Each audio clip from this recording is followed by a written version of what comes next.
My bride friend tried to punish me for stepping down as a bridesmaid by claiming she cancelled the $5,000 resort trip I fully paid for. With the wedding 2 weeks away, I had to find out if she could actually erase my booking. Before we continue, don't forget to like and subscribe to help me grow the channel. I am part of a destination wedding group booking handled through a travel agent. I paid in full for my portion of the resort reservation under my own name. This included my flight, hotel, and the entire package. I was originally part of the bridal party. After repeated personal conflicts and emotional disrespect from both the bride and groom, I decided it was best to respectfully step down as a bridesmaid. I caused no drama, I wasn't hostile, and I made it very clear that I was still attending the trip as a normal guest, separate from the wedding events. The bride removed me as a bridesmaid after already losing 6 others. I was the second last one standing. After removing me, she immediately cut communication and told me that if I had anything to say, I needed to talk to her fiancé instead. Her fiancé then called to tell me that unless I spoke to the bride and resolved everything on her terms, I would not be allowed to attend the wedding trip at all. I accepted this with grace, told them I wished them well, and reminded them I was only attending the vacation I paid for. A few days later, they escalated. They told me that since I was not part of the wedding anymore, they had cancelled my entire reservation, even though the room is in my name and I am sharing it with another bridesmaid. The booking is part of their group contract, but the invoice and confirmation are both under my name. They also told me not to attempt to show up, which felt more like intimidation than anything else. When I contacted the resort, they confirmed they could see the group booking, but not individual reservations, because everything is managed through the agent. I emailed the agent, but it was the weekend. I was left waiting for a response while the trip was less than 2 weeks away. My family and friends were furious. I was prepared to take legal action if needed, but at that moment I just wanted clarity. I wanted to know if they could even legally do this, and if anyone else had gone through something similar. Update.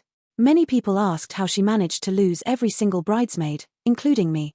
All the stories below are based on what the bride told me directly, except for my own experience. Bridesmaid 1. She found out she was pregnant before booking the trip. She told the bride she did not feel safe flying overseas during her first pregnancy and would rather stay in the country. The bride repeatedly expressed disappointment and compared her to another pregnant guest who was still attending. I consistently reassured the bride that the first bridesmaid was being reasonable. Bridesmaids 2, 3, and 4. These 3 dropped out early. I never met them personally. According to the bride, 2 had prior commitments and 1 had financial issues.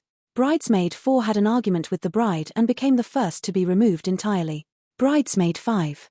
She had been a university friend of the bride. She had recently gotten engaged herself, and she and the bride shared a mutual friend. The bride and the mutual friend had a long-standing fallout, which created tension. When the bride asked Bridesmaid 5 to join the wedding party, it caused conflict with the mutual friend.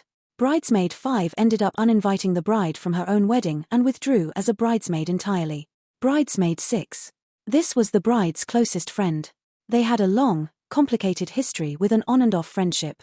From what the bride shared, they were supposed to see each other 2 months before the wedding, but it didn't happen. The only update I received was a message in our group chat saying she could not attend for personal reasons.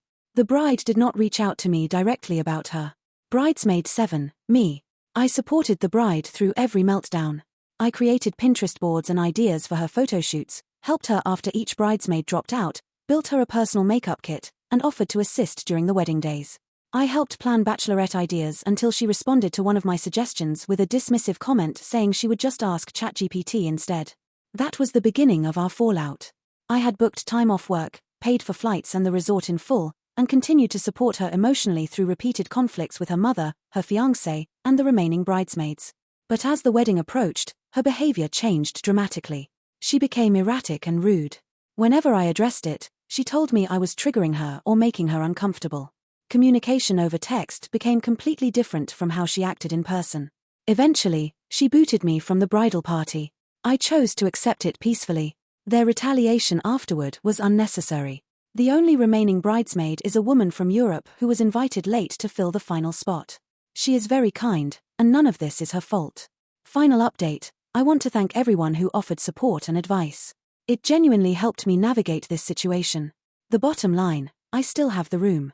The bride and groom were bluffing about cancelling it. The travel agent stopped responding entirely. My calls went straight to voicemail and none of my emails were answered.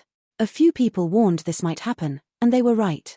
Last Friday, before posting publicly, I called the resort.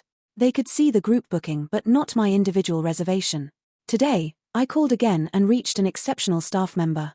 She found my reservation, confirmed it was active, and told me the bride and groom had absolutely no authority to cancel it because it was in my name. She even added a note to my file stating I will be arriving and the reservation is not to be modified under any circumstances. She reassured me that situations like this happen more often than people would believe, and told me to come and enjoy my vacation.